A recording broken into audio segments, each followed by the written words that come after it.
4వ తేదీ నాడు 5 రాష్ట్రాల అసెంబ్లీ ఎన్నికల ఫలితాలు వచ్చిన తర్వాత దేశ రాజకీయాల్లో కీలకమైన మార్పులు రాబోతా ఉన్నాయి.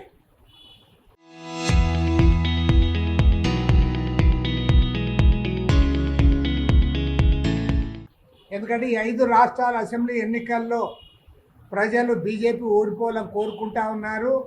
అది ఓడిపోయిన తర్వాత కీలక మార్పులు వస్తాయి. దేశవ్యాప్తంగా ఈ అంశాలపైన ఈ దేశ సార్వభౌమ అధికారాన్ని కాపాడుకోవడం కోసం దేశ ప్రజల కష్టాల పైన పరిష్కారం చేయాలని చెప్పి వీటన్నిటిపైన కూడా ఉద్యమాన్ని చేపట్టబోతా ఉన్నాం. ఆ ఉద్యమానికి రూపకల్పన చేయడానికి మే 8, 9, 10 తేదీల్లో ఢిల్లీలో భారత కమ్యూనిస్ట్ పార్టీ జాతీయ సమితి సమావేశాలు జరుపుకుంటా ఉన్నాం. ఈ సమావేశాల తర్వాత రాబోయే రోజుల్లో ఇతర వామపక్షాలు ప్రజాతంత్ర పార్టీలన్నిటితో కలిపి ఒక దేశవ్యాప్త జాతీయ స్థాయి ఉద్యమానికి శ్రీకారం చుట్టబోతా ఉన్నాం. ఈసారి మామూలు పోరాటం ఉండదు.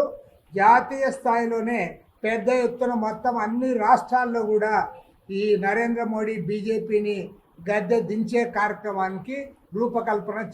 వైసీపీ కూడా మోడీని వదిలిపెట్టి బీజేపీని వదిలిపెట్టి వస్తే ఖచ్చితంగా వీఆర్ రెడీ. తప్పేముంది? వైసీపీ ఇదే సెక్యులర్ పార్టీ, తెలుగుదేశం సెక్యులర్ పార్టీనే, ఈవెన్ జనసేన కూడా సెక్యులర్ పార్టీనే. వాళ్ళు అందరు కలిసి మోడీ చేతులు ఎత్తే మేమేం చేస్తాం?